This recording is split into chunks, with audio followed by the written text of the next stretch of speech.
Bienvenidos hermanos esta mañana en el nombre del Señor. Aquellos que nos ven en línea también les damos la bienvenida a esta mañana, un glorioso día que hemos venido para adorar el nombre de nuestro Señor. Padre, gracias te damos en este momento por el tiempo que nos da, Señor, de venir, escudriñar tu palabra. El Espíritu Santo que está presente, te damos gracias que Él ilumina nuestra mente, nuestro corazón. Enséñanos, Señor, las cosas que debemos saber como tus hijos, tus siervos, súbditos de tu reino. Te damos gracias en este día y pedimos que todo lo que digamos, todo lo que se haga sea para glorificar a tu Hijo, nuestro Salvador Jesucristo. Aquellos que nos ven, Señor, quizá por primera vez, toca sus corazones, abre su mente, los ojos de su espíritu sean abiertos para que puedan entender el mensaje que tú envías a tu pueblo. Gracias te damos, Señor, por este día, por la vida que nos das. Bendícenos al entrar de tu palabra. Te pido esto en el nombre de tu Hijo Jesucristo. Y a ti sea la gloria y la honra, Padre. Amén y amén. Dios les bendiga, hermanos, esta mañana. Bienvenidos todos que estamos aquí presentes, alabando al Señor. Si trajo su Biblia, quiero que abra conmigo al libro de Hebreos. Vamos a iniciar ahí en el capítulo de Hebreos. Estamos en la serie Extendiendo el Reino de Dios. Esta mañana vamos a hablar acerca de los súbditos del reino. Nosotros somos aquellos que pertenecemos a Cristo, al reino de los cielos. Hablamos las semanas pasadas acerca de la extensión del reino de Dios y dijimos, y ojalá no se le haya olvidado, esto se le debe de grabar a cada creyente, nosotros tenemos la responsabilidad delante de Dios de abrir el reino para aquellos que no conocen a Dios, de este Dios vivo y verdadero. Y extendemos el reino, encontramos en la Escritura, por medio de la compartición del Evangelio o la predicación del Evangelio. Dios nos ha llamado a llevar el mensaje, ¿verdad?, más glorioso, el mensaje que transforma y cambia vidas a gente que no conoce. Así que extendemos el reino a través de la predicación. Fue una de las cosas que hemos hablado anteriormente. Dijimos también la semana pasada que la iglesia, nosotros que pertenecemos al Señor, somos la habitación que Dios profetizó aún en el Antiguo Testamento que vendría. Dios dijo, yo viviré entre ellos, yo seré su Dios y ellos serán mi pueblo. Esta morada de Dios profetizada en el Antiguo Testamento es, ¿verdad?, una realidad ahora por la resurrección de Jesucristo. Él está edificando, dijo él, su iglesia. Dijo, yo edificaré mi iglesia, las puertas del infierno no prevalecerán en contra de ellas. También vimos que en el Antiguo Testamento tenemos los sacrificios bajo la ley y muchas de las otras cosas que Dios les dio a Israel, las fiestas y cosas semejantes, que eran solamente una sombra de la verdadera realidad que nos llevaba hacia entender que los sacrificios del Antiguo Testamento, las celebraciones de las fiestas, todas tenían una indicación espiritual. Y esa indicación era Jesucristo. Los sacrificios del Antiguo Testamento nos llevaban a ver que era necesario el derramamiento de sangre para el perdón de pecados. Y por eso cuando Cristo vino a la tierra, el Juan el Bautista que vino a anunciarlo, dijo, he aquí, ¿qué dijo? El Cordero de Dios que quita el pecado del mundo. Y sabemos que los sacrificios bajo el Antiguo Testamento no eran suficientes, eran, como digo, eran sombras simplemente. La realidad iba a venir después, era Cristo. Los sacrificios bajo la ley no era posible, dice la Biblia aquí en Hebreos 10, si va conmigo, no era posible que pudiera quitar, ¿verdad?, la sangre de animales, el pecado del hombre.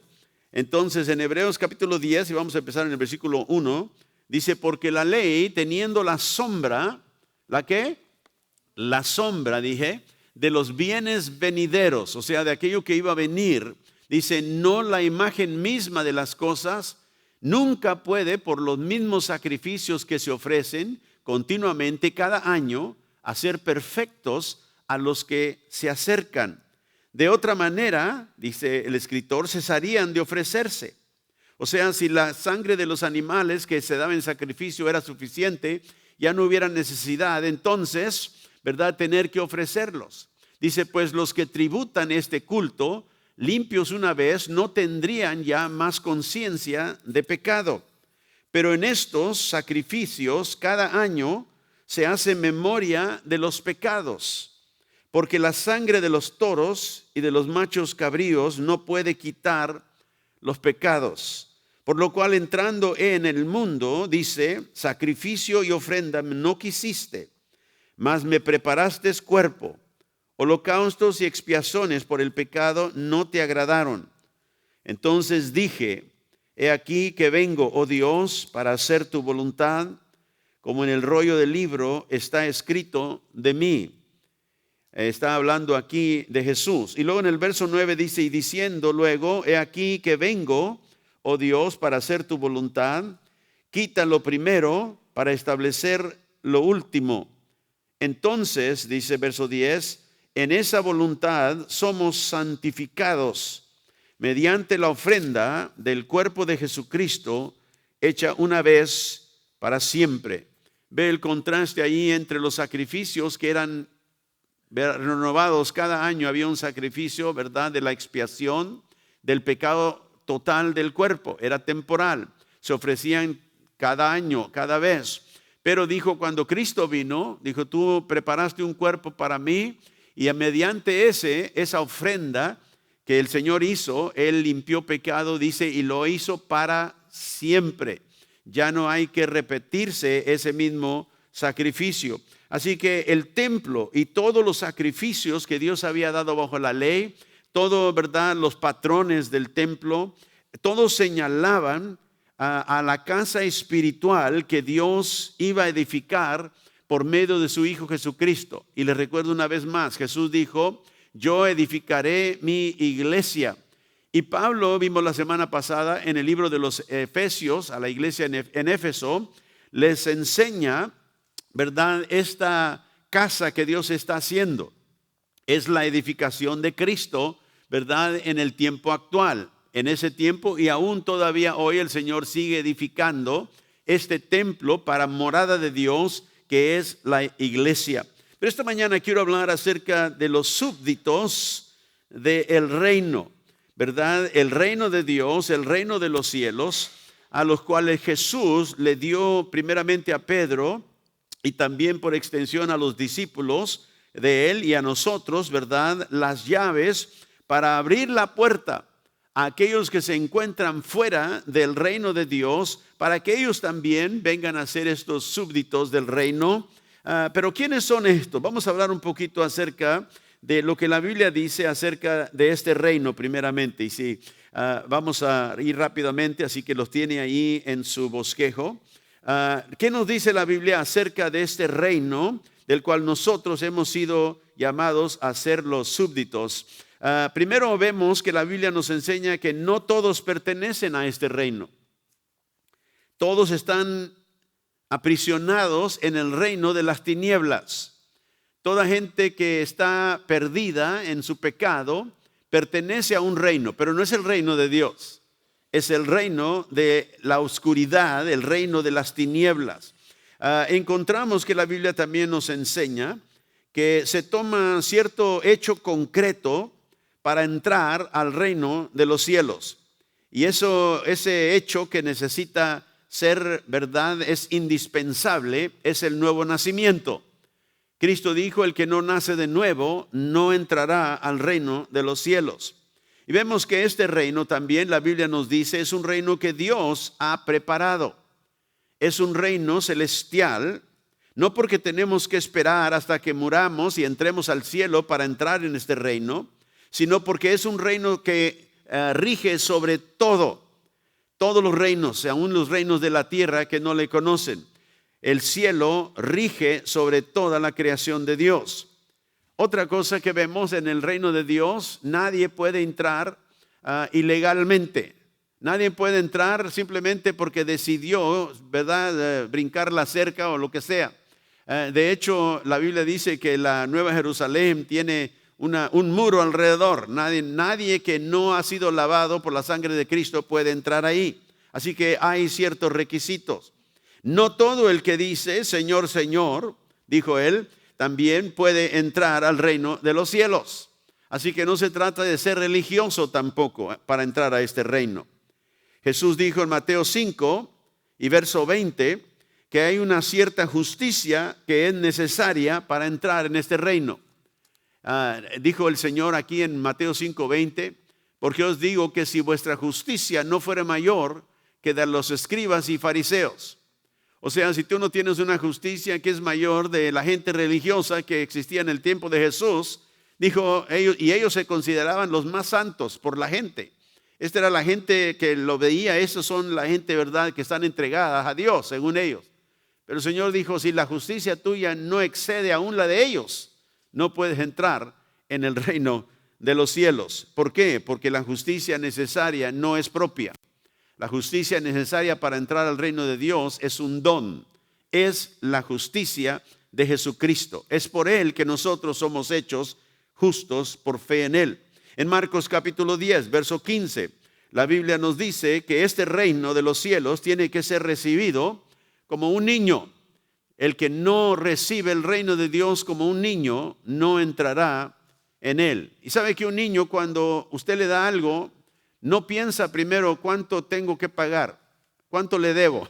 Los niños sí, dámelo. O sea, lo recibimos como un niño, le da inocentemente. El Señor dijo, no puede entrar en ese reino.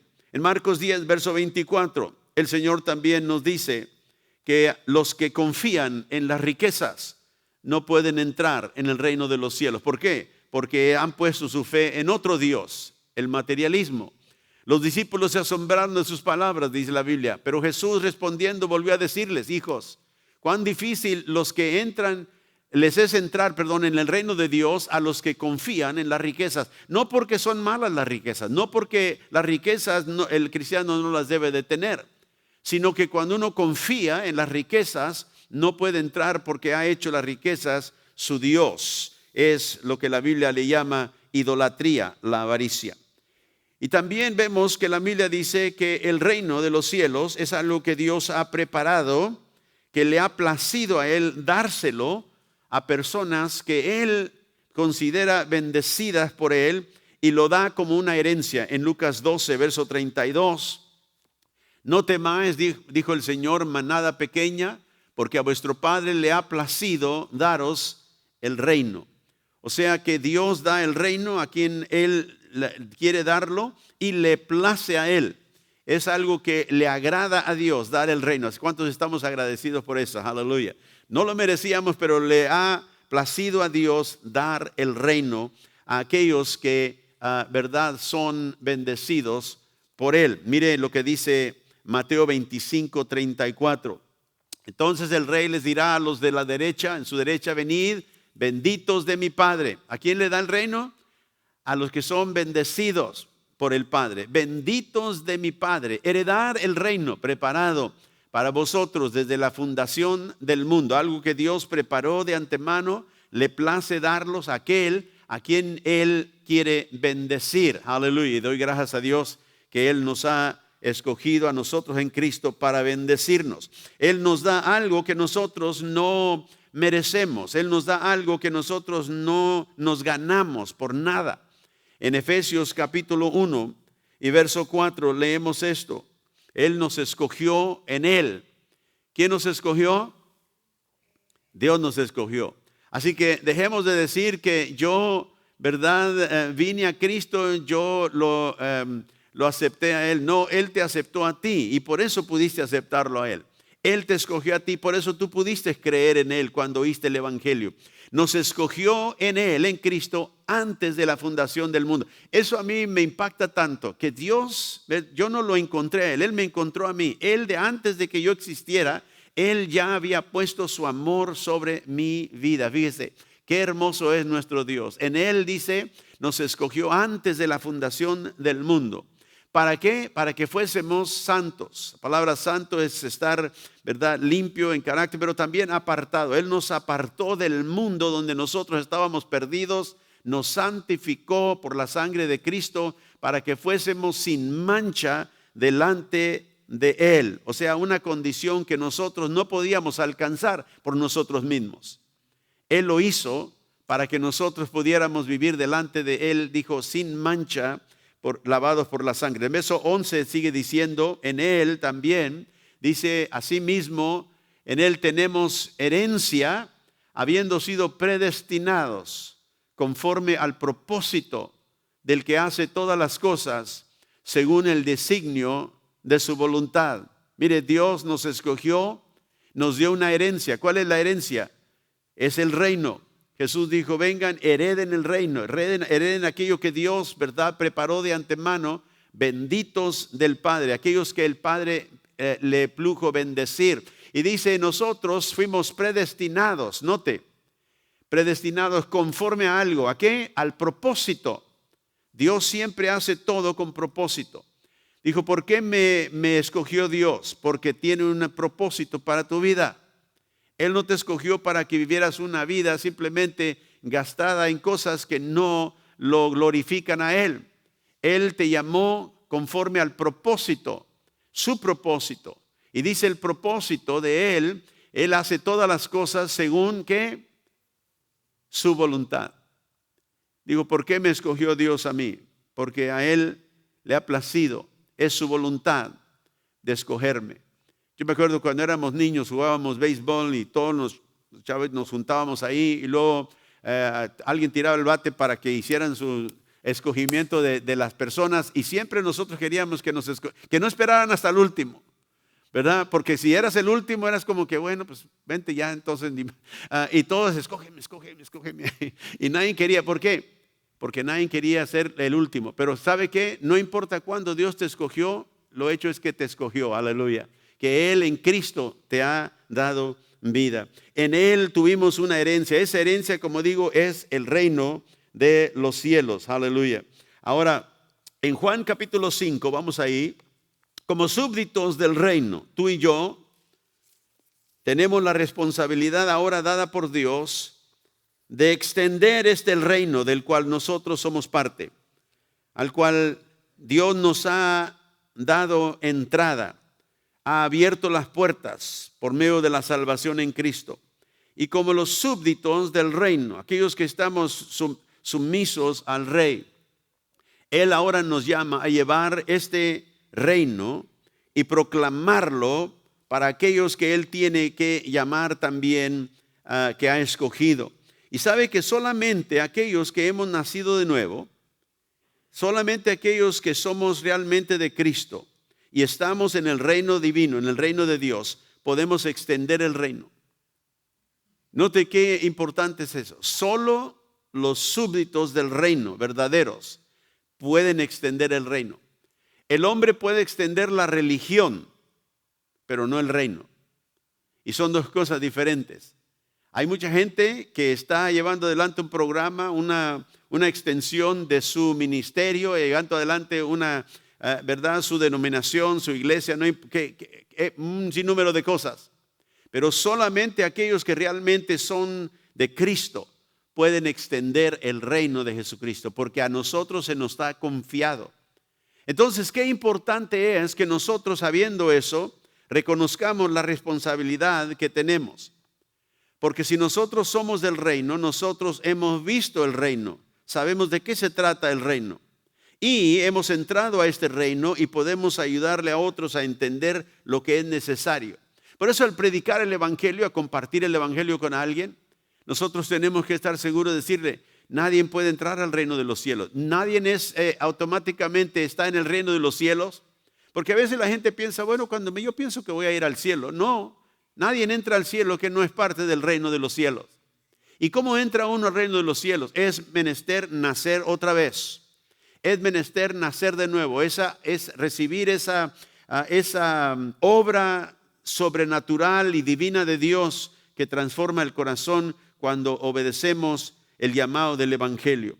Y digo que solamente los súbditos del reino pueden extender el reino porque nosotros hemos visto el reino. Jesús dijo, nadie que no nace de nuevo no puede ver el reino de los cielos.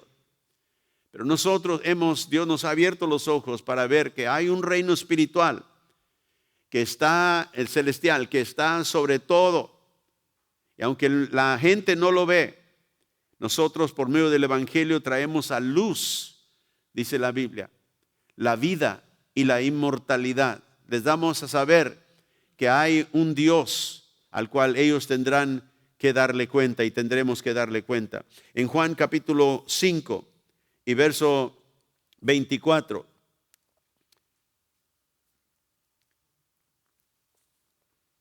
Es un reino el cual Jesús dice tenemos que entrar por medio de obediencia a Él, y tenemos que entrar a este reino no cuando ya muramos, tenemos que entrar al reino de los cielos cuando todavía estamos aquí vivos. Y el que no entra cuando está aquí no podrá entrar después de la muerte. No importa cuántas oraciones hagan por ellos, nada. Después de la muerte no hay ninguna esperanza. Uno sella su destino aquí en la tierra. ¿Qué has hecho con Jesucristo? ¿Quién es Él? Esa es la más grande pregunta para toda persona que vive. ¿Qué dices tú de Jesucristo? ¿Quién es? Y la respuesta que tú tienes sella tu destino para siempre. Mire lo que dijo Jesús en Juan 5, verso 24. De cierto os digo, el que oye mi palabra y cree al que me envió, tiene vida eterna y no vendrá a condenación. Dice, mas ha pasado de muerte a vida. Y hay varias cosas aquí muy importantes que Jesús dice. Dice, el que cree en mí tiene vida eterna. Dice, y no vendrá. O sea, esto es algo en el futuro. Es un tenso futuro. No vendrá. ¿Cuándo? Cuando el juicio venga, no vendrá, no será condenado. ¿Por qué? Porque ha creído. Y esa fe en Jesucristo que abre la puerta al reino de los cielos, lo pasa de la muerte a la vida. Y note lo que dijo Jesús en estas palabras. No vendrá, mas ha pasado. ¿Qué tenso es eso? El presente. O perdón, es algo que ya pasó, ¿verdad? Ha pasado. En el pasado. No pasará, no quizá pasará, o a lo mejor pasará. Ha pasado. Es algo que ya sucedió. ¿Cuándo? Cuando puso su fe en Jesús. No vendrá condenación en el futuro, pero ya ha pasado. Quiere decir que esto ya sucedió. ¿De qué? De muerte, o sea, la muerte en la cual nos encontramos, la muerte espiritual, muertos en pecado. Y nosotros al poner nuestra fe pasamos de muerte a vida. Y por eso digo, este reino tiene que entrar uno antes de morir físicamente. Porque si no, no hay entonces después ninguna oportunidad. Así que nosotros como súbditos del reino, tú y yo, tenemos que articular a la gente y a los otros creyentes que conocemos una cosmovisión cristiana. ¿Qué es la cosmovisión? En tiempo pasado he hablado acerca de esto. Es una palabra que significa la manera en que vemos al mundo. Toda persona tiene una cosmovisión. Cosmos habla del mundo, visión habla de ver, cómo vemos el mundo. Cómo nosotros, ¿verdad?, asesoramos las cosas, cómo nosotros vemos las cosas que existen, lo que Dios demanda de nosotros. Entonces, esa cosmovisión para el creyente del reino de los cielos tiene que ser una cosmovisión, ¿verdad?, del reino. El Señor en Mateo 25:34 que acabamos de leer, dice el Señor: vengan vosotros que son bendecidos del Padre, los benditos de mi Padre. Y esa bendición para todo creyente es ser un súbdito del reino. Dios nos ha dado el reino, Dios nos ha otorgado el reino que Él ha preparado. Pero ¿qué clase de súbditos entonces nosotros debemos de ser? Vamos al Salmo, capítulo 1, el libro de los Salmos, si va ahí conmigo. Este Salmo de David tiene mucha verdad que pudiéramos hablar esta mañana, pero vamos a hablar de uno de los puntos de ellos. En Salmo 1, vamos a leer el versículo 1 al 4 aquí un momentito. Y quiero que note algo en este salmo. Entre dos personas el contraste que se hace aquí de estas personas. ¿Y cómo los describe el salmista? Bienaventurado o bendecido el varón que no anduvo en consejo de malos, ni estuvo en camino de pecadores, ni en silla de escarnecedores se ha sentado, sino que en la ley de Jehová está su delicia, y en su ley medita de día y de noche. Será como un árbol plantado junto a corrientes de agua, que da su fruto en su tiempo y su hoja no cae, y todo lo que hace prosperará. No así los malos, que son como el tamo que arrebata el viento. Por tanto, dice, no se levantarán los malos en el juicio, ni los pecadores en la congregación de los justos, porque Jehová conoce el camino de los justos, mas la senda de los malos perecerá. Quiero que notemos aquí el contraste entre el hombre bienaventurado o la persona bienaventurada, bendecida. Acuérdense, benditos de mi Padre, ¿verdad? Hereden el reino preparado para vosotros desde la fundación del mundo. Este es el hombre bendecido, la mujer bendecida de Dios. Y luego vemos el contraste en el versículo 4 con los malos. O sea, los no bendecidos por Dios en la bendición espiritual que Él trae sobre sus hijos. Y note que el hombre bendecido por Jehová, dice el versículo 3, es un árbol. ¿Un árbol qué? Plantado. Un árbol plantado. Es un árbol, una persona estable, plantado en Dios, en el reino.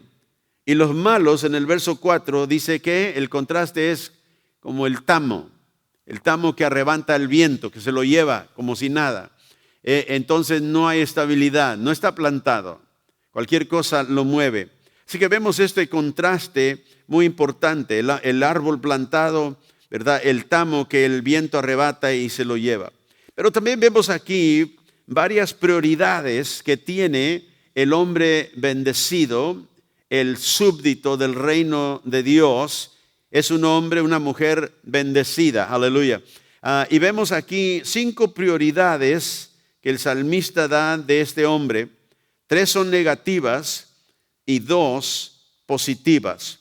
Primero vamos a ver lo negativo. Y el salmista, yo creo, empieza con las prioridades del hombre bendecido negativas, porque primero hay que despojarse de lo malo para ponerse lo bueno, quitarse, ¿verdad?, lo negativo para poner lo positivo. Primero tienes que arrepentirte para poder obedecer a Dios. ¿Cómo vas a obedecer a Dios si todavía sigues con la vida que tenías? Así que el hombre primero viene a Cristo, se arrepiente y luego puede obedecer lo que Dios manda. Entonces el hombre bendecido, vamos a ver en el versículo 1, los primeros 3 prioridades del hombre bendecido son negativas, como digo. No anda en consejo de malos. No anda en el consejo de aquellos que son el tamo que arrebata el viento. ¿Ve? Así son los malos, dijo el salmista en el verso 4. Entonces, el primero no anda conforme o anduvo en el consejo de malos. No recibe el consejo de gente que no conoce a Dios, al Dios que él conoce. No recibe el consejo de gente que no conoce las prioridades que Dios tiene en el reino de los cielos. Por eso un cristiano se le exige por Dios, por el Espíritu, andar y caminar y vivir su vida diferente al mundo. ¿Dónde recibes tú tu consejo para tu vida? Es muy importante saber que esto es algo que Dios dice es una característica del súbdito del reino, de su reino, la persona bendecida del Padre. Número 2, la segunda prioridad negativa, dice, no estuvo en camino de pecadores.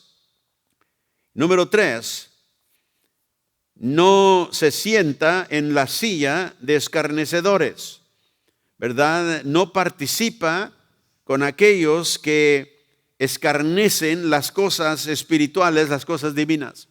No se junta con gente que, ¿verdad?, se mofa de las cosas divinas. Es muy importante saber esto, porque a veces, aunque tenemos personas a nuestro alrededor que son ese tipo de personas, necesitan a Cristo, no participamos, no recibimos consejo de ellos, no estamos en los caminos en cuales ellos caminan. Así que vemos estas tres prioridades que deben estar en la vida de cada persona que es un súbdito del reino. No anda consejo de malos, no está en camino de pecadores, no anda ahí, ni se sienta en la silla de aquellos que escarnecen las cosas divinas. Así que el súbdito del reino tiene una cosmovisión piadosa. ¿Ve? Esto habla de las cosas que a Dios le desagradan, caminar en consejos malos, ¿verdad? En el pecado con gente que anda haciendo lo malo, aquellos que se burlan de las cosas divinas. Nuestra cosmovisión, manera de ver el mundo, se establece y se funda en el fundamento de lo que Dios dice. Yo tengo que ver el mundo conforme a lo que Dios dice, no lo que dice la gente, no lo que dice la cultura, no lo que dice, ¿verdad?, lo que es popular en la edad. Y nosotros tenemos que cuidar nuestra vida de esa manera, pero también si tenemos hijos, cuidar a nuestros hijos. Porque si usted se pone a pensar de que no anda en el consejo, el hombre bienaventurado no anda en el consejo de malos. No recibe consejo de gente que no conoce de Dios. Y voy a advertirles a ustedes que son padres y tienen hijos todavía en casa. Ustedes mandan a sus hijos a la escuela. ¿Qué cosmovisión les enseñan a sus hijos ahí? ¿Usted sabe? Los tienen por 6 o 7 horas al día. ¿Qué les están enseñando? ¿Usted se ha asesorado de lo que sus hijos están aprendiendo? ¿Por qué? Porque hay un consejo del mundo que trata de influir la vida de toda persona, no solamente mundana, sino la gente cristiana.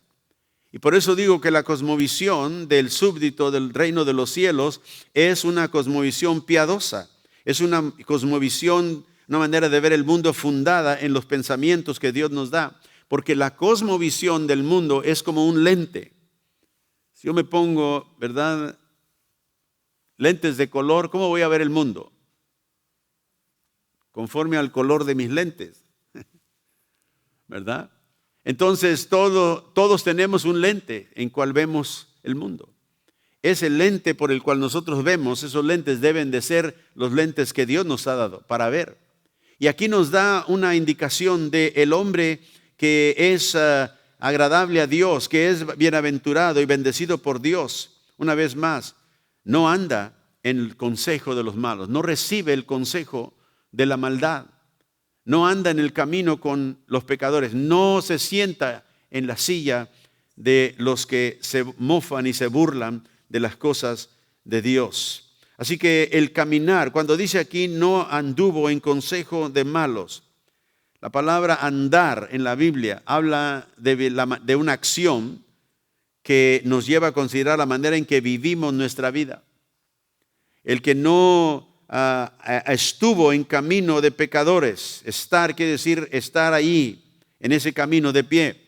Y nos habla de hacer algo mientras andamos en el camino.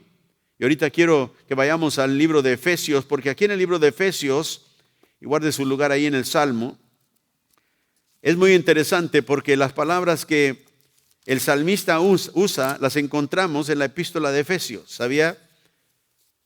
El que no anduvo en el consejo de malos, el que estuvo en camino de pecadores, el que se sienta en la silla de escarnecedores.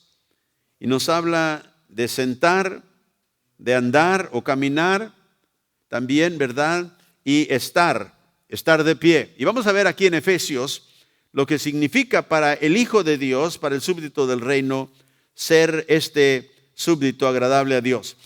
Nosotros empezamos aquí en Efesios capítulo 2, verso 6, sentados. Como creyentes no caminamos, no nos ponemos de pie para tomar acción antes de sentarnos. La vida cristiana inicia sentados, no caminando, no haciendo acciones, sino que primero nos sentamos. ¿Cómo? Cuando venimos a Cristo, Él nos da vida, ya hablamos de esto, nos resucita con Él, ¿verdad? Esto es algo que en el mundo espiritual es real y sucede. Y en el versículo 6 dice, y juntamente con Él nos resucitó y asimismo nos hizo ¿qué? Sentar en los lugares celestiales. Acuérdese que Dios dice que no se agrada con aquellos que se sientan en la silla de los escarnecedores. No se ha sentado. ¿Dónde nos sentamos nosotros? Estamos sentados en Cristo, en esa identidad con nuestro Salvador. Estamos sentados con Él, dice, en el mundo espiritual, en los lugares celestiales. ¿Por qué? Porque Él nos ha levantado de la muerte, nos ha resucitado. Vivimos una vida nueva en Cristo por medio de esa resurrección. Y luego sigue Pablo hablando, note que empieza en el capítulo 2, no hablando de caminar, no hablando de estar en pie, lo que va a decir en el Efesios 6, pero aquí nos dice que empezamos sentados con Cristo. Y luego en el capítulo 4, él habla de otras cosas, en el capítulo 3, y llega al capítulo 4, y luego en el capítulo 4, versículo 1 dice, yo pues preso en el Señor os ruego que andéis como es digno de la vocación con la cual fuisteis, ¿qué? Llamados. Y luego en el capítulo 5, el verso 2, y andad en amor, dice, como también Cristo nos amó y se entregó a sí mismo por nosotros. Entonces dijo, anden en amor, caminen en amor. Y bienaventurado el varón que no anduvo en camino de pecadores. Nuestro caminar, Pablo dice, es en amor, es caminar, ¿verdad?, en agrado al Señor. Y luego en el versículo 8 del capítulo 5, también dice, porque en otro tiempo eras tinieblas, mas ahora sois luz en el Señor. Andad como hijos de la luz. Verso 15. Mirad pues con diligencia cómo andéis, no como necios, sino como sabios. Entonces aquí nos habla acerca de andar o vivir nuestra vida de esta manera. Y menciona ciertas cosas que debemos hacer. Bienaventurado el hombre que anduvo en camino de pecadores. Nuestro caminar es diferente si somos súbditos del reino. Y luego también usa la palabra en el capítulo 6, en el versículo 11. Leamos esto. Está hablando de la armadura de Dios, poniéndonos la fortaleza del poder de Dios. Dice, vestíos de toda la armadura de Dios para que podáis, ¿qué? Estar firmes, ¿verdad? Que no, ¿qué dijo el salmista? No está, ¿en qué? Leámoslo otra vez. No está o no estuvo en camino de pecadores. Y ahora aquí, ¿dónde estamos? Estamos vestidos con la armadura de Dios. Y luego en el versículo 14 dice, estad firmes, ceñidos vuestros lomos con la verdad y vestidos con la coraza de justicia. Ve, los lomos de la verdad con la cual nos ceñimos es la verdad de Dios. Esa verdad es la que te da a ti y a mí la manera de ver el mundo. Si tú no usas la palabra de Dios para asesorar las cosas en tu vida, estás viviendo por otro tipo de cosmovisión, otro lente que Dios no te ha dado. Y por eso muchas veces hay creyentes que viven su vida no agradando a Dios. Son creyentes, pero la cosmovisión mundana los ha, ¿verdad?, llevado a hacer cosas que un hijo de Dios no debe de hacer ni participar. Entonces nosotros empezamos sentados. ¿Y luego qué? Dijo Pablo, ahora andad, caminen. ¿Cómo caminamos? Caminamos en amor. Caminamos en una manera que agrada al Señor en todo tiempo. Y luego, ¿qué hacemos? Y luego estamos firmes. Luego nos ponemos en pie, firmes. ¿En contra de quién? En contra de Satanás.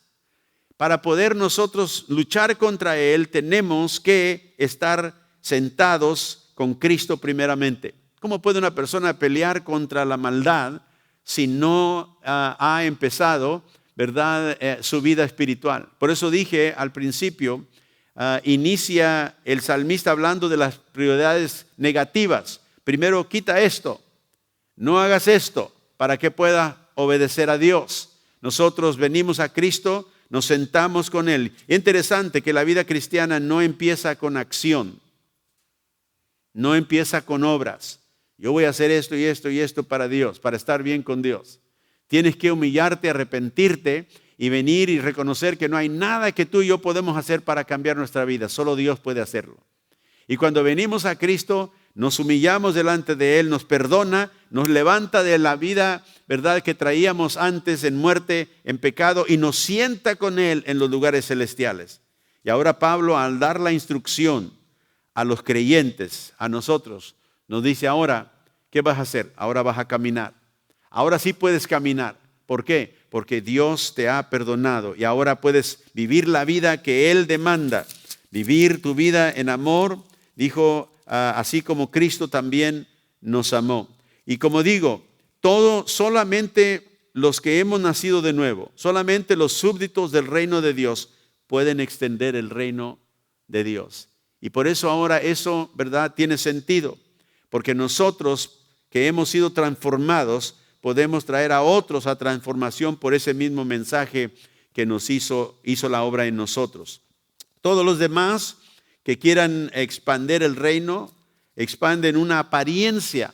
Pablo le llamó la apariencia de religión, ¿verdad? Una apariencia de una persona que no ha sido transformada por Cristo, no puede llevar el verdadero reino de los cielos. Solamente nosotros que hemos nacido de nuevo, súbditos del reino, tenemos la llave para abrir la puerta del reino de Dios a aquellos que no conocen. Esto, como digo, nos hace responsables, a mí y a ti, de la extensión, de la promoción del reino de los cielos entre nuestra familia que no conozca a Cristo, entre el mundo que no conozca a Cristo a nuestro alrededor. Vamos a regresar al Salmo 2, ahí donde estábamos al principio, al Salmo 1, en el versículo 2. Vemos las otras dos prioridades. Dije que había 5, 3 negativas, 2 positivas. En el versículo 2 se encuentran las prioridades positivas de los súbditos del reino, aquellos bendecidos por el Padre. Dijo, sino que en la ley de Jehová, habla del varón bendecido, bienaventurado, en la ley de Jehová está ¿qué? Su delicia, y en su ley medita de día y de noche. Primeramente nos habla de la delicia de la persona que es parte del reino de los cielos, el súbdito del reino de los cielos. Su delicia es la ley de Jehová, o sea, la palabra, los mandamientos de Dios, es su delicia. ¿Y cómo puede uno darse cuenta si la delicia de su vida son los mandamientos o la ley de Dios? ¿Cómo puede uno ver eso? Bueno, la segunda parte del versículo nos dice, medita en la palabra de Dios de día y de noche. O sea, si tú no tienes ningún deseo de leer la palabra de Dios, es porque no tienes delicia en ella. Simplemente. Porque a mí lo que me gusta, en lo que yo tengo delicia, participo de ello. ¿Sí o no? Si a mí me gustan los tacos con salsa, voy a comerlos. No voy a pensar de ellos nada más y qué bonito sería. No, voy a buscar a mi hija, a ver dónde podemos ir a comer porque tengo ganas de taco. A veces, y no sé usted, pero a veces a mí me dan a medianoche, o me daban antes, ya no tanto, pero me daban a la 1 o 2 de la mañana, mi esposa, oye, tengo ganas de tacos de Taco Bell. Son los tacos peores quizá de que pueda comer, pero algo me... Y a ver, nos hemos levantado, pues vamos, ni modo, vamos, ya vamos a Taco Bell. Quizás no nos dio porque usted está dormido a esa hora, pero está allá en Taco Bell comprando tacos a la 1 de la mañana para comer. Imagina usted qué cosas, ¿no?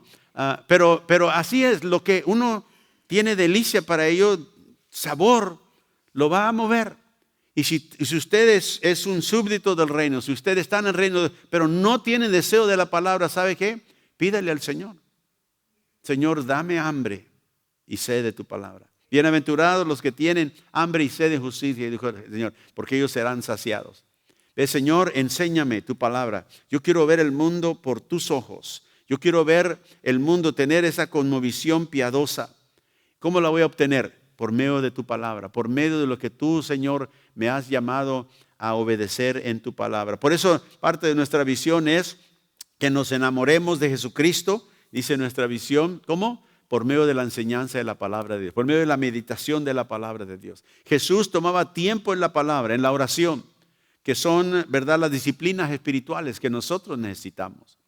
Hemos empezado un año nuevo, ese es el tiempo, hermano, de decir al Señor, ¿sabe qué, Señor? No he tenido esto el año pasado, pero este año sí.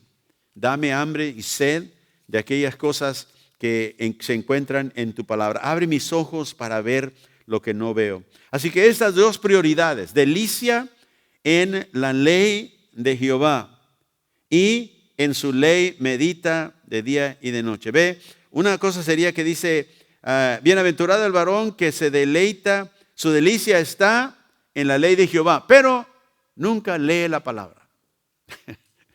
Usted diría, ¿cómo? No, eso es contradicción.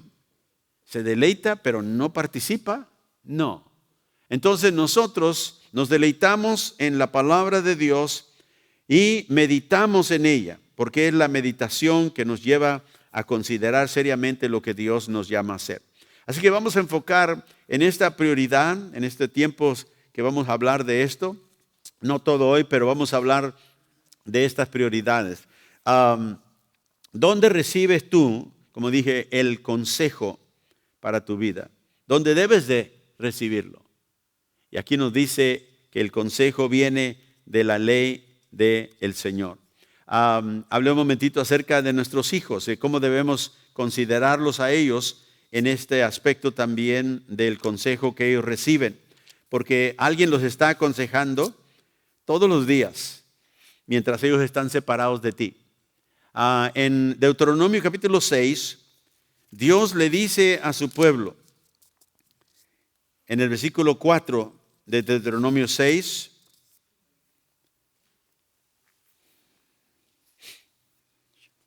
esta declaración, Deuteronomio 6:4, los judíos les llaman el Shema. El Shema es la declaración que se encuentra aquí en el versículo 4.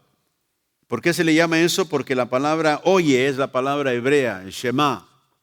Shema, oh Israel, dice el hebreo. Jehová nuestro Dios, Jehová uno es. Y amarás a Jehová tu Dios de todo tu corazón, de toda tu alma y con todas tus fuerzas. Y estas palabras que yo te mando hoy, Dios le dijo al pueblo, estarán sobre tu corazón y las repetirás a tus hijos. Y hablarás de ella estando en tu casa y andando por el camino, al acostarte y cuando te levantes. Las atarás como una señal en tu mano y estarán como frontales entre tus ojos. Ve, serán por el cual tú ves el mundo. Y dice, y las escribirás en los postes de tu casa y en tus puertas. Entonces Dios les estaba diciendo que ellos tenían una responsabilidad de no solamente ellos como padres recibir las palabras de Dios, pero la responsabilidad era tú se las enseñarás a tus hijos. La iglesia, tú traes a tus hijos a la iglesia una vez por semana, 2 veces por semana, y se les enseña la palabra, pero no es suficiente. Tú los tienes todos los otros días. La escuela los tiene todos los otros días. Y es importante que tú y yo reconozcamos la responsabilidad que tenemos sobre nuestros hijos y la formación de ellos, lo que están aprendiendo. En el verso 18 de ese mismo capítulo, el Señor le dice, y haz lo recto y bueno ante los ojos de Jehová, para que te vaya bien y entres y posees la buena tierra que Jehová juró a tus padres. Note la instrucción aquí, harás lo recto. ante los ojos de Jehová. Esa es cosmovisión cristiana, piadosa. ¿Por qué? Porque hay muchas personas que dicen, esto no está mal, está bien hacer eso. Nuestra pregunta debe de ser, ¿dice Dios que es bueno eso? ¿Será eso recto delante de los ojos, no del mundo, no de la maestra, no de la amiga, no de la otra persona, de Jehová? ¿Ve? Y nosotros recibimos el camino, la verdad de lo que es recto. ¿De quién? De Jehová, de Dios mismo. El Señor nos dice lo que es recto, no lo que el mundo considera que es recto. Porque a veces en el mundo nos dice, pero mira, no hay nada malo con eso. Y tú y yo debemos aprender a discernir. Pero ¿qué dice Dios de eso? Pero ¿qué es la opinión no la opinión, sino qué es la verdad que Dios dice acerca de esto? ¿Qué es lo recto? ¿Qué Él considera que es recto? Y si no es recto delante de los ojos de Jehová, el hombre bendecido, el súbdito del reino de los cielos, no participa de ello. Y nosotros tenemos que aprender esto porque es lo que define nuestra cosmovisión, no la cultura, sino lo que dice el Señor. Ahora, en Jeremías capítulo 3, vamos ahí. Nosotros como súbditos del reino no vamos a comprometer la verdad, lo que es recto ante los ojos del Señor. ¿Por qué? Porque ese es el consejo de Jehová. Bendecido el hombre que no camina en el consejo de los malos. El consejo nuestro viene del Señor, viene de su palabra. En Jeremías capítulo 3, verso 15. El Señor le dice a su pueblo, os daré pastores según mi corazón, que os apacienten con ciencia y con inteligencia.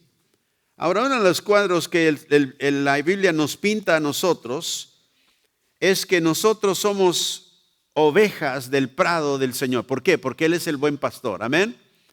Nosotros somos ovejas, dice la Biblia, de su prado. Somos ovejas que Él ha salvado. Y en la iglesia, en el reino de los cielos, ¿verdad? Que nosotros venimos a participar de Él cuando entramos.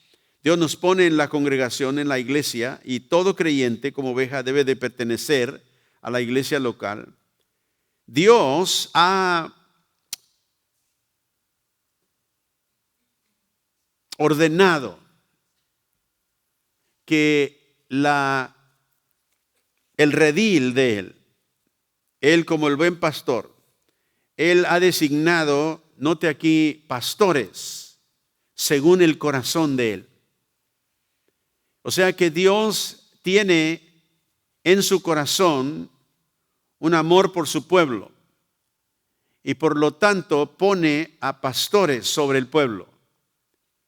Y el pastor o los pastores en la congregación tienen la responsabilidad de apacentar a las ovejas, ministrándole ¿qué? Conocimiento, ciencia, dice, y con inteligencia, con sabiduría, con entendimiento. Dios nos pone a todos bajo liderazgo espiritual que nos van a alimentar. Nosotros vivimos en un tiempo cuando, y la naturaleza humana tiende a esto. Yo no necesito a nadie que me diga a mí cómo vivir mi vida. Pero eso es una equivocación para el Hijo de Dios.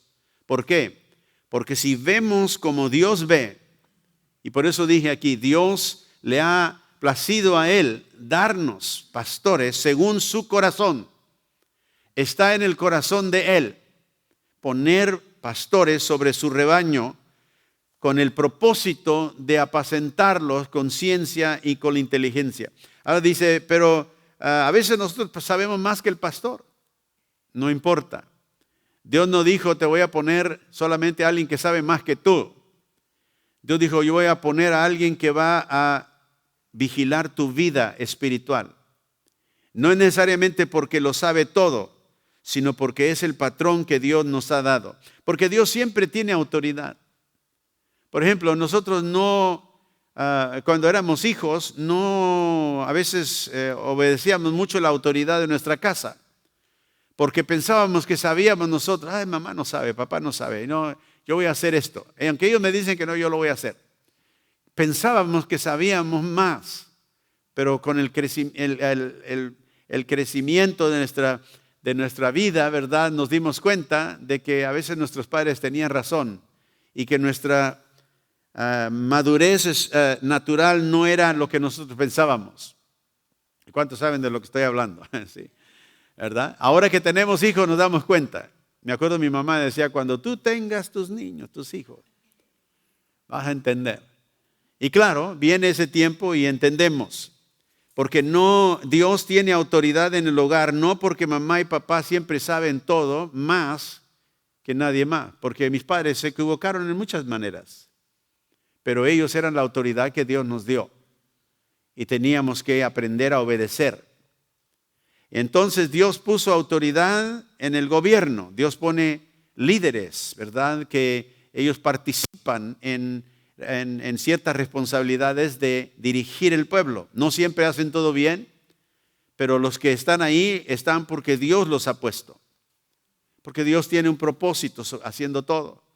En el hogar tenemos otra creación que Dios instituyó, ¿verdad? Donde los padres son la autoridad en el hogar. La iglesia tiene autoridad, los pastores Dios ha puesto como autoridad espiritual. En Hebreos 13 nos dice el Señor la razón por la cual Él puso la autoridad pastoral en la iglesia. Hebreos 13, 17 dice, obedeced a vuestros pastores. Ya en la primera palabra fue donde muchos se echaron al piso. Como dijo, ¿qué dice la Biblia a los hijos? Obedeced a vuestros padres. Nos tumba. ¿Por qué? Porque es lo que Dios nos da para que vivamos una vida protegida y sabia. Los padres, ¿verdad?, tienen que supervisar a sus hijos para cuidarlos de peligros que a veces ellos no saben todavía. Dios ha puesto pastores según su corazón y los dice, obedeced a vuestros pastores. Sujetaos a ellos. Otra palabra que no nos gusta, la sumisión. Yo no tengo que someterme a nadie. Pero tú no puedes vivir la vida sin sumisión. A veces hay personas que dicen, es que yo no me someto a nadie, solamente a Dios. Yo me someto solo a Dios. ¿Y cómo te sometes a Dios? ¿Quién te llama a cuenta cuando no te sometes si no tienes autoridad que está sobre tu vida? ¿Quién habla a tu vida cuando ve algo mal en ti? Dios usa esta manera de apacentar a sus ovejas. Y dice, obedeced, sujétate. Porque ellos, ¿qué? Velan por vuestras almas. Entonces el pastor, según el corazón de Dios, y esto es algo que nosotros como pastores de Dios nos llama a hacer. ¿Qué es nuestra tarea? Es velar las almas de aquellos a quien Dios nos ha dado responsabilidad por su vida. Dice, como quienes han que dar, ¿qué? Cuenta. Y un pastor que toma seriamente su responsabilidad porque sabe, yo voy a dar cuenta de esto. Y a veces las ovejas no quieren oír, pero yo voy a dar cuenta de todos modos. Y dice el Señor, como quienes han de dar cuenta, para que lo hagan, ¿qué? Con alegría y no quejándose. ¿Sabe usted que los pastores a veces también nos quejamos de las ovejas? Señor, le dije, pero no quiere hacer caso. ¿Verdad? Entonces, ¿qué dice? No tengan que quejarse, porque eso no es provechoso. ¿Para quién? Para la oveja. No es provechoso. Si tú rechazas el consejo espiritual, ¿verdad? Y el pastor o los pastores oran por ti, tú vas a tener que dar cuenta al Señor por ello. Y dice, no va a ser provechoso para ti. Todos nosotros tenemos la responsabilidad de vivir bajo autoridad. ¿Por qué? Porque Jesús nos dio el ejemplo. ¿Quién fue la persona más sometida a Dios que jamás ha habido? Jesús. Dijo, yo nunca hago nada sino lo que veo a mi Padre hacer. Yo hago solamente lo que Él me indica. ¿Ve? Él se humilló ¿hasta dónde? Dice la Biblia, hasta la cruz. Se humilló. Él nos mostró que aunque Él era Dios, Él podía sujetarse y someter su vida aquel que cuidaba de él, al Padre. Ahora, en en Lucas 22, primero, verso 26. El Señor está enseñando a sus discípulos y le está enseñando acerca de la sumisión. Y les dice aquí: mas no será así en vosotros, sino el mayor entre vosotros será como el más joven, y el que dirige o el que gobierna, dice otra palabra, el que, ¿verdad?, apunta el camino, como el que sirve. Aquí el Señor nos da una indicación que aquellos que dirigimos tenemos que hacerlo con un corazón de siervo. Dirigimos porque amamos a las ovejas. Hablamos con autoridad a la vida de las ovejas porque las amamos. Por eso servimos. Así que el que dirige, el pastor que dirige, tiene que ser siervo. Ese es el corazón de aquel que Dios usa para apacentar a su pueblo.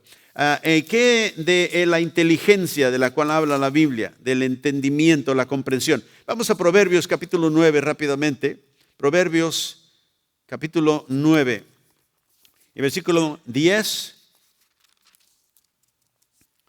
Dice la palabra del Señor: el temor de Jehová es el principio de la sabiduría, y el conocimiento del Santísimo es la inteligencia. Acuérdense que leímos: el Señor os pondrá pastores, ¿qué dijo? Conforme a su corazón, que los van a guiar, ¿qué? Con inteligencia, o a la inteligencia. Aquí el salmista habla de la inteligencia. ¿Cómo viene la inteligencia? ¿Dónde encontramos la inteligencia? ¿En la universidad? Cuando recibimos, ¿verdad?, la maestría. No, esa es información. Pero la inteligencia verdadera que Dios quiere que el hombre tenga viene en el conocimiento de Él. Note, conocer al Santísimo es inteligencia. Por eso la tarea del pastor, mi tarea es ayudarles a ustedes a conocer más a Cristo. No a mí, no a la doctrina, simplemente a Cristo. Y por eso en toda la predicación, usted sabe, aquí mi interés es exaltar a Cristo en su vida para que usted sea una persona de inteligencia. El inteligente no es el que tiene información. El inteligente es el que sabe vivir en una manera que glorifica a aquel que lo creó. Conociendo al Santísimo es inteligencia. Pero note, ¿qué más? El principio de la sabiduría. ¿Quieres ser sabio? ¿Quieres ser inteligente? ¿Quieres ser sabio? ¿Quieres tener conocimiento? Porque esas tres cosas, usted lee el proverbio, lo va a ver. Conocimiento, inteligencia y sabiduría. Y en ese orden.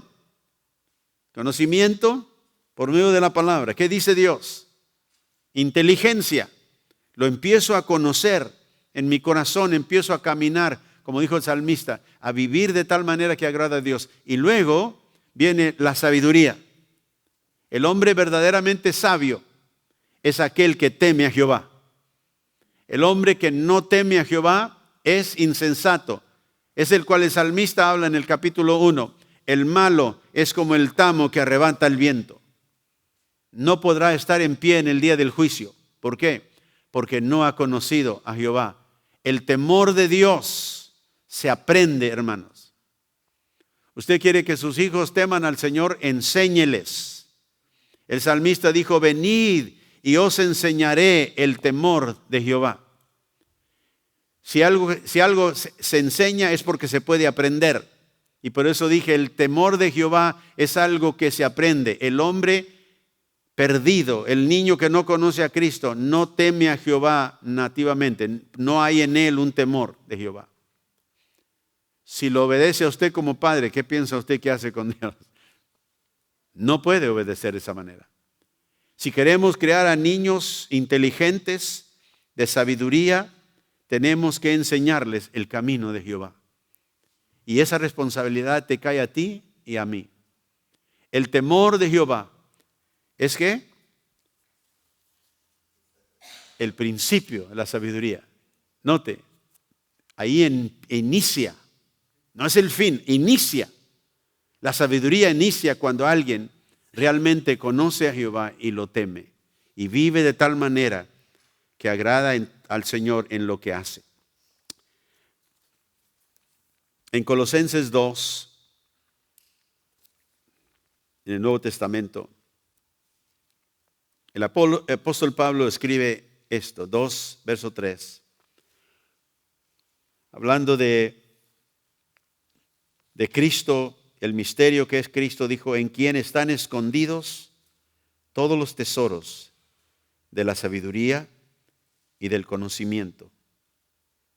¿Quieres ser sabio? ¿Quieres tener conocimiento? ¿Quieres ser una persona, como dice en los proverbios, de inteligencia? ¿Dónde vas a encontrarlos? ¿Dónde se encuentran los tesoros para ser sabio? En Cristo, que es el verbo, la palabra de Dios viva. En Cristo Jesús. Por eso esta palabra no es como cualquier otro libro.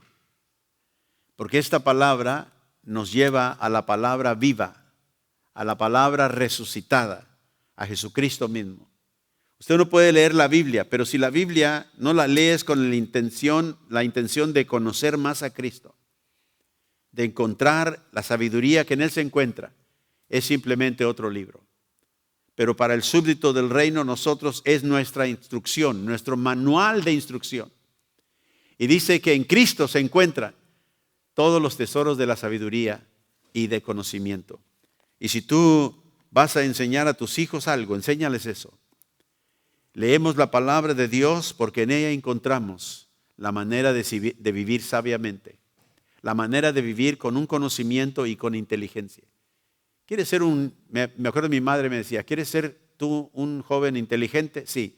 Entonces, obedece a Dios lo que Él te dice. Me acuerdo de mi madre como si fuera ayer. Ella tiene muchos años de ya estar con el Señor. Pero doy gracias a Dios por una madre que me supo instruir en el camino del Señor. Nosotros tenemos la revelación del reino de Dios y como súbditos del reino, tenemos la responsabilidad de extender este reino. Tenemos la responsabilidad de abrir el reino por medio del compartimiento del Evangelio con otros que no le conocen, ¿verdad? Y ese testimonio es dado por aquellos que han nacido de nuevo. Rechazamos todo el consejo de los malos y vivimos por el consejo divino.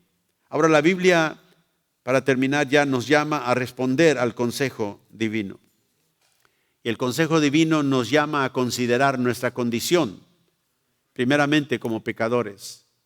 En el libro de Juan, capítulo 1, verso 12, la Biblia dice que a todos los que le recibieron, a los que creen en su nombre, a ellos les da la potestad de ser hechos, ¿qué? Hijos de Dios. ¿Has tomado tú ese consejo? Quizá tú estás viendo esta mañana aquí en línea.